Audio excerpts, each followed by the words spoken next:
2020 сенесіне девлет бюджетінің әзерлер кабинеті халық мебуслары үшін сентябрінің 20-сында жума күні тақдим етecek. Bu haqda Yuqarı Radanın uzlaştırу şurasında hükümet temsilcisi Irina Vereshchuk bildirdi. Onun aytqanına göre da bюджет ve vergi qanunnamelerine denişmeler көрсетmek gerek olacak. Hükümet devlet kıtlığı için 2%'den biraz çokça ayırgan. Bu göstergeçke sonki yıllar içinde en alçak deyler. Agzari aylık 500 grivnaga көтерілecek. Bu tahminen $20. Бюджет сформований на двох базових принципах. Бюджет, які принципке көре тізілі. Керчеклік ве баланс.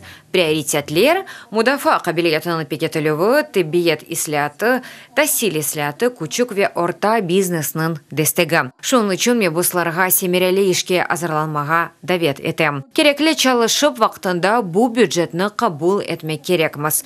Мен баш назерінің теклифіні кірсетем, әрбір фракция яда мебуслар группасы ой суалераны азырласынлар.